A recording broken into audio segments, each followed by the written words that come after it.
जय गंगा मैया की। गंगा दशहरा के दिन को माँ गंगा के पृथ्वी पर आगमन का दिन माना जाता है। इसी दिन भगवान शंकर की जटाओं से निकलकर माँ गंगा पृथ्वी पर उतर आई थीं। मान्यता है कि गंगा नदी में स्नान करने से जीवन के सभी पाप धुल जाते हैं। आइए जानते हैं गंगा दशहरा के पावन कथा के बारे में। अयोध्या के महाराज राजा दशरथ और श्री राम को आप सभी जानते होंगे। उनके ही पूर्वज राजा भागीरथी को अपने पूर्वजों के तर्पण के लिए गंगा जल की आवश्यकता पड़ी थी। तब उनके पास गंगा जल नहीं था, क्योंकि उस समय गंगा जी केवल स्वर्ग में ही बहा करती थीं। यह जानकर राजा भगीरथी बहुत दुखी हुए और माँ गंगा को पृथ्वी पर बुलाने के लिए तपस्या करने के लिए चले गए। उन्होंने सालों तक कठोर तपस्या की, लेकिन उन्हें कोई सफलता नहीं मिली। जिसके बाद राजा भागीरथी दुखी होकर कैलाश पर्वत चले गए और वहां उन्होंने फिर से कठोर तपस्या की, जिसे देखकर माँ गंगा राजा से प्रसन्न हुई और उन्हें आशीर्वाद देते हुए कहा कि आपकी क्या इच्छा है जिसे मैं पूरा कर सकती हूँ। माँ गंगा को अपने सामने देखकर राजा बहुत खुश हुए और उन्हें धरती पर आने के लिए आग्रह किया। भगीरथी के आग्रह को सुनकर माँ गंगा राजा के साथ धरती पर आने के लिए राजी हो गईं।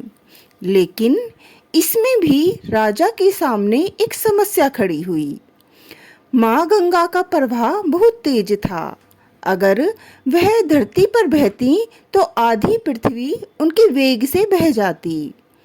राजा के इस समस्या का समाधान और कोई नहीं बल्कि महादेव ही कर सकते थे। ऐसे में राजा भागीरथी भगवान शिव की तपस्या करने के प्रारंभ की। भागीरथी कभी निर्जल तपस्या करते थे तो कभी पैर के अंगूठे पर। राजा की कठोर तपस्या से भगवान शिव बहुत प्रसन्न हुए और राजा के सामने प्रकट हुए।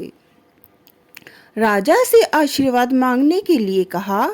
तब राजा ने भगवान शिव से निवेदन किया कि आप माँ गंगा के वेग को अपनी जटा में बांध लें।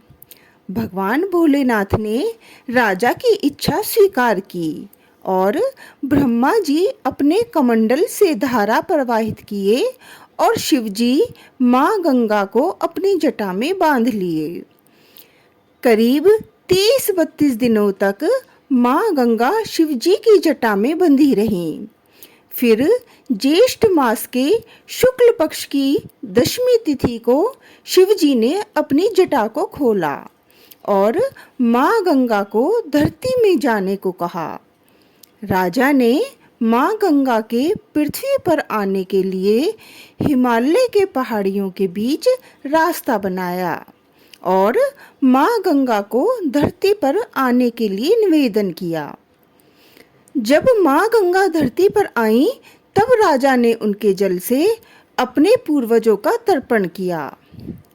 जिस दिन माँ गंगा धरती पर आई थीं, उस दिन ज्येष्ठ मास के शुक्ल पक्ष की 10वीं तिथि पड़ी, जिसे बाद से इस तिथि को गंगा दशहरा के पर्व के रूप में जाना गया। गंगा दशहरा को माँ गंगा के धरती पर आगमन के उत्सव के रूप में मनाया जाता है। जय माँ गंगा।